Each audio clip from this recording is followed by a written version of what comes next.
अस्सलाम वालेकुम दोस्तों, ਇਹ ਵੀਡੀਓ ਤੁਹਾਨੂੰ ਦਿਖਾ ਰਿਹਾ ਖਸੂਸੀ ਮਨਾਜ਼ਰ ਮਹਾਰਾਜਾ ਰਣਜੀਤ ਸਿੰਘ ਦਾ ਜਿਹੜਾ ਜਨਮ ਸਥਾਨ ਇੱਥੇ ਉਹ ਪੈਦਾ ਹੋਏ, ਜਨਮ ਲਿਆ ਗੁਜਰਾਂਵਾਲੇ ਦੇ ਵਿੱਚ।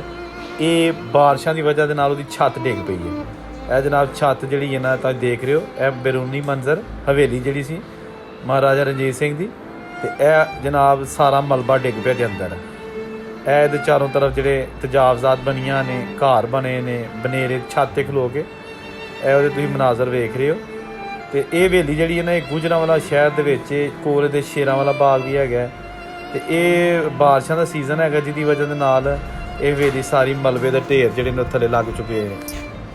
ਇਹ ਵੇਖੋ ਜੀ, ਤੁਹਾਨੂੰ ਮੈਂ ਇਹ ਹਵੇਲੀ ਦੀ ਜਿਹੜੀ ਹੈ ਨਾ ਇੱਕ ਹੋਰ ਡਾਕੂਮੈਂਟਰੀ ਵਿਖਾ ਲਾਂਗਾ, ਲੇਕਿਨ ਫਿਲਹਾਲ ਤੁਸੀਂ ਦੇਖੋ ਕਿ ਬਾਰਿਸ਼ਾਂ ਜਿਹੜਾ ਮੂਨਸੂਨ ਨੇ ਇਹਦੀਆਂ ਦੀਵਾਰਾਂ ਨੂੰ ਤੇ ਇਹਦੇ ਅੰਦਰ ਜਿਹੜਾ ਉਹ ਸਾਰਾ ਬਹੁਤ ਨੁਕਸਾਨ ਪਹੁੰਚਾਇਆ ਹੈ। ਬਸੀਦਾ ਹਵੇਲੀ ਹੋ ਚੁੱਕੀ ਸੀ, ਇਹਦੀਆਂ ਛੱਤਾਂ ਆਲਰੇਡੀ ਉਹਨਾਂ ਚੇਂਜ ਕੀਤੀਆਂ ਸਨ, ਪੁਰਾਣੀਆਂ ਛੱਤਾਂ ਲਾ ਕੇ ਤੇ ਨਵੀਆਂ ਕੀਤੀਆਂ ਸਨ, ਉਹ ਵੀ ਡਿੱਗ ਪਈਆਂ ਨੇ। ਇਹ ਦੇਖੋ ਨਾ, ਇਹ ਜਨਾਬ ਮਹਾਰਾਜਾ ਰਣਜੀਤ ਸਿੰਘ ਦਾ ਘਰ, ਇਹ ਗੁਜਰਾਂਵਾਲਾ ਸ਼ਹਿਰ ਦੇ ਵਿੱਚ ਵਾਕਿਆ ਹੈਗਾ ਇਹ ਹਵੇਲੀ। ਔਰ ਇਹ ਇੱਥੇ ਬਹੁਤ ਜ਼ਿਆਦਾ ਟੂਰਿਸਟ ਜਿਹੜੇ ਨੇ ਉਹ ਆਉਂਦੇ ਨੇ, ਖਾਸ ਤੌਰ 'ਤੇ ਜਦੋਂ ਜੱਥੇ ਆਉਂਦੇ ਨੇ, ਯਾਤਰੀ ਆਉਂਦੇ ਨੇ, ਜਾਂ ਜਿਹੜੇ ਵੈਸੇ ਪਰਸਨਲ ਟੂਰ 'ਤੇ ਯੂਰਪੀਅਨ ਕੰਟਰੀਜ਼ ਵਿੱਚੋਂ ਸਿੱਖ ਆਉਂਦੇ ਨੇ, ਹਿੰਦੂ ਆਉਂਦੇ ਨੇ, ਅਤੇ ਉਹ ਇੱਥੇ ਜ਼ਰੂਰ ਆ ਕੇ ਨਾ ਅਤੇ ਉਹ ਹਾਜ਼ਰੀ ਦਿੰਦੇ ਨੇ। ਲੇਕਿਨ ਹੁਣ ਇਹ ਜਿਹੜੀ ਹਵੇਲੀ ਹੈ ਨਾ, ਇਹ ਅਸਾਰੇ ਕਦੀਮਾਂ ਵਾਲਿਆਂ ਨੂੰ ਚਾਹੀਦਾ ਕਿ ਫੌਰੀ ਤੌਰ 'ਤੇ ਇਹਨੂੰ ਜਿਹੜਾ ਨਾ ਨੋਟਿਸ ਲੈਣ, ਔਰ ਇਹ ਜਿਹੜੀ ਰਿਪੇਅਰ ਇਹਦੀ ਜ਼ਰੂਰੀ ਰਿਪੇਅਰ ਉਹਨੂੰ ਕਰਾਉਣ, ਤਾਂ ਕਿ ਇੱਕ ਤਾਂ ਮਜ਼ੀਦ ਜਿਹੜੀਆਂ ਇਹਦੀਆਂ ਛੱਤਾਂ ਨੇ ਉਹ ਵੀ ਚੈੱਕ ਕੀਤੀਆਂ ਜਾਣ, ਕੋਈ ਹੋਰ ਹਾਦਸਾ ਨਾ ਹੋ ਜਾਏ। ਇਹ ਤਾਂ ਅੱਲਾ ਦਾ ਸ਼ੁਕਰ ਹੈ ਕਿ ਉਸ ਵੇਲੇ ਥੱਲੇ ਕੋਈ ਨਹੀਂ ਸੀ ਹੈਗਾ, ਨਹੀਂ ਤੇ ਅਗਰ ਕੋਈ ਥੱਲੇ ਹੁੰਦਾ ਤਾਂ ਇਹ ਜਨਾਬ ਉਹਦੇ ਵਾਲਾ ਕੰਮ ਹੋ ਜਾਣਾ ਸੀ। ਇਹ ਦੇਖੋ ਨਾ ਛੱਤਾਂ ਅਤੇ ਇੱਟਾਂ, ਵੇਖੋ ਜਨਾਬ।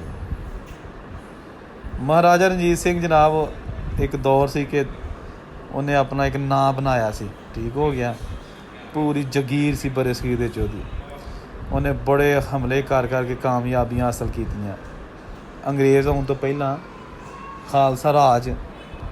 ਲੇਕਿਨ ਫਿਰ ਜਿਹੜਾ ਨਾ ਇਹ ਹਵੇਲੀ ਅਸਾਰੇ ਕਦੀਮਾਂ ਨੇ ਸੰਭਾਲ ਲਈ।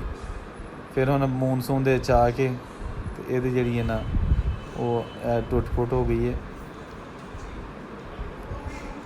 ਇਹ ਦਰਵਾਜ਼ਾ ਉਹ ਜਿਹੜਾ ਲਾਲ ਰੰਗ ਦਾ, ਇਹ ਜਨਾਬ ਖਸੂਸੀ ਤੌਰ 'ਤੇ ਤੁਹਾਨੂੰ ਦਿਖਾਏ ਜਾ ਰਹੇ ਨੇ ਗੁਜਰਾਂਵਾਲਾ ਸ਼ਹਿਰ ਦੇ ਵਿੱਚ, ਸ਼ੇਰਾਂਵਾਲਾ ਬਾਗ ਦੇ ਕੋਲ। ਇਹਦੇ ਕੋਲ ਪੁਰਾਣਾ ਬਹੁਤ ਸਾਰੀਆਂ ਇਮਾਰਤਾਂ ਸਨ। ਇੱਕ ਤਾਰੀਖੀ ਮੰਦਰ, ਜੈਨ ਮੰਦਰ ਵੀ ਹੈਗਾ ਸੀ, ਹਾਲੇ ਵੀ ਹੈਗਾ, ਲੇਕਿਨ ਉਹ ਹੁਣ ਜ਼ਾਹਰੀ ਬਾਤ ਹੈ ਬੰਦ ਪਿਆ। ਅਤੇ ਇਹ ਹਵੇਲੀ ਵੀ ਚਾਰ ਤਰਫ ਜਿਹੜਾ ਨਾ ਤਜਾਵਜ਼ਾਤ ਇਹਨੂੰ ਉਹਨੇ ਘੇਰ ਲਿਆ, ਬਹੁਤ ਸ਼ਾਹਕਾਰ ਹੈ, ਛੋਟੀਆਂ ਛੋਟੀਆਂ ਗਲੀਆਂ ਦੇ ਚਾਰੋਂ ਤਰਫ। ਲੇਕਿਨ ਥੱਲੇ ਦੁਕਾਨਾਂ ਬਣ ਚੁੱਕੀਆਂ ਨੇ, ਮੱਛੀ ਮੰਡੀ ਬਣ ਚੁੱਕੀ ਹੈ।